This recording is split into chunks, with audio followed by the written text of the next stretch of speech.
अस्सलाम वालेकुम नाज़रीन, TV for you main studio से मैं हूं वसीम रज़ा।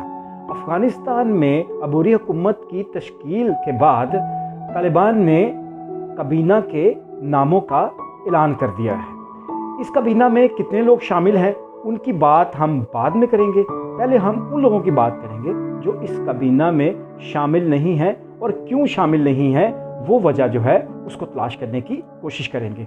जो लोग बड़े अहम थे और पॉलिटिकल फेसेस थे और पर्दे पर थे इस हुकूमत की तश्कील होने से पहले, वो अब गुमनामी में और पर्दे के पीछे क्यों चले गए हैं, ये है आज का हमारा सवाल। तो जो लोग शामिल नहीं हैं इस काबीना में, वो लोग कौन हैं उनकी बात करते हैं। अब्दुल्ला, गुलबदीन हिकमत यार इसमें शामिल नहीं है।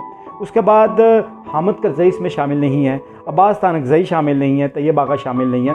ये वो लोग हैं नाज़रीन जो एक्चुअली इससे कबल, हुकूमत की तश्कील से कबल, तमाम जो फ्रीकैन हैं और तमाम जो स्टेक होल्डर्स हैं अफ़गानिस्तान के, उनको एक जगह जमा करने और उनकी आपस में बातचीत करवाने, मुज़ाकरात करवाने और एक अबूरी हुकूमत के क़याम के लिए तैयार कर रहे थे। इस सिलसिले में उनकी जो कोशिशें हैं वो अपनी जगह हैं और अब उनको हुकूमत में क्यों नहीं शामिल किया गया, इस पर भी हम बाद में बात करते हैं। तो आइए पहले बात ये करते हैं कि ये जो हुकूमत, अबूरी हुकूमत तश्कील दी गई है, उसमें कौन कौन लोग शामिल हैं और उनके क्या क्या ओहदे हैं। अच्छा, एक बात ये जहन में रहे नाज़रीन कि ये जो अबूरी हुकूमत है उसके बारे में अभी ये नहीं बताया गया है कि ये हुकूमत जो है इसकी मुद्दत कितनी होगी।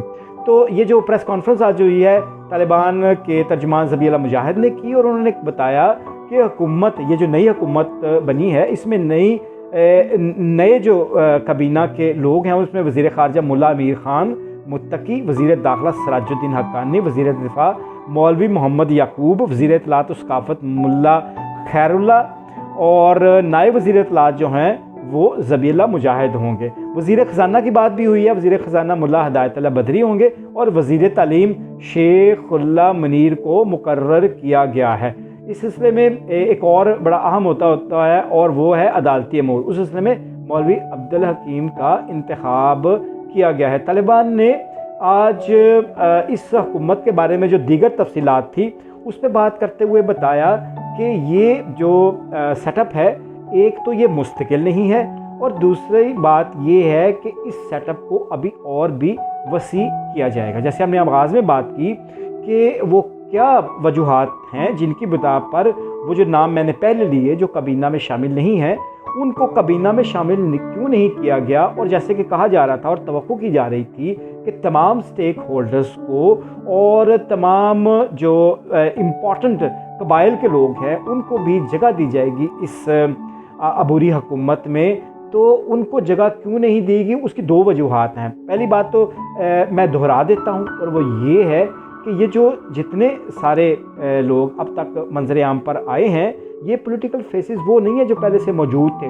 पहले जो लोग काम कर रहे थे और मंजर आम पर थे, उनमें ज़्यादातर जो लोग हैं वो तो पर्दाए समी से पीछे हैं और कुछ नए चेहरे जो हैं वो भी सामने आए हैं। अच्छा, एक और बात बड़ी इंपॉर्टेंट है कि पहले ये कहा जा रहा था कि सदर और सुप्रीम कमांडर के तौर पे मुल्ला हैबतुल्लाह अखुंद, उनके बारे में बात की जा रही थी कि सुप्रीम कमांडर अमीरुल मोमिनीन यकीनी तौर पे वही होंगे और उसके बाद सदर के लिए मुल्ला अब्दुल गनी का नाम लिया जा रहा था। लेकिन इस दफ़ा जो तब्दीली सामने आई है उसमें यह है कि सदर के लिए कोई भी ओहदा नहीं रखा गया है, बल्कि वज़ीर आज़म का ओहदा रखा गया है और उसके लिए मोहम्मद हसन, जिनका नाम बिल्कुल आखिरी दिनों में सामने आना शुरू हुआ था, उनको नायब जो ओहदा दिया गया है, जो अमीरुल मोमिनीन के बाद यकीनी तौर पे वज़ीर आज़म जो कायम मकाम है वही ओहदा होता है, क्योंकि सदर का होता है सुप्रीम कमांडर के बाद, लेकिन सदर चूँकि नहीं बनाया गया है तो वज़ीर आज़म मुकर्रर किया गया। नाज़रीन, हम बात कर रहे थे कि बहुत सारे चेहरे जो बड़े मारूफ थे और मुख्तलिफ़ कबाइल और मुख्तलिफ़ इलाकों को रिप्रेजेंट करते थे वो इस काबीना में शामिल नहीं हैं। तो उसकी वजह क्या हो सकती है? वजह उसकी बड़ी अहम है और वो वजह ये है कि तालिबान का जो निज़ाम शूरा है, जिसके तहत एक मशावरत के साथ फ़ैसले किए जाते हैं, उसमें चेहरों की कोई अहमियत नहीं होती, बल्कि उसमें अहमियत दी जाती है शख्सियात, उन शख्सियात की जिनका कोई रोल होता है, जिनकी कुर्बानियाँ होती हैं, जिनकी कोई अहमियत होती है, बेशक वो मंजर आम पर ना हों बल्कि मंजर से हटकर अपना काम कर रहे हों, तो शूरा के इल्म में होता है। और जब भी कोई बड़ी जिम्मेदारी दी जाती है तो फिर उन लोगों को सामने लाया जाता है। मैं मिसाल दे सकता हूँ आपको, मुल्ला हैबत।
स्टेक होल्डर्स को शामिल किया जाए। अगर ये तमाम लोग नई हुकूमत में शामिल होंगे, काबीना की नहीं बल्कि हुकूमत की बात कर रहे थे, तो फिर रूस उनको तस्लीम करने के बारे में संजीदगी से सोचेगा। पाकिस्तान का रद्द-ए-अमल पहले से सामने आ चुका है।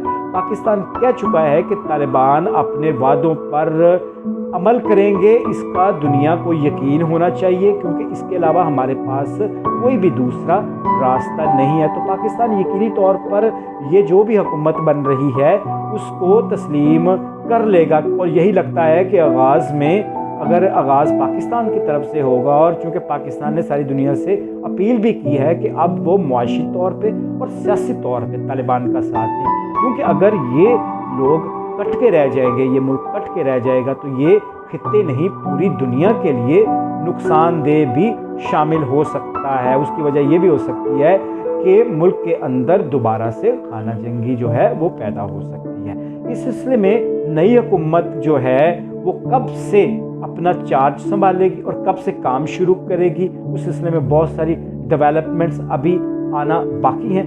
जो भी डेवलपमेंट होगी वो आपसे शेयर करेंगे। तब तक के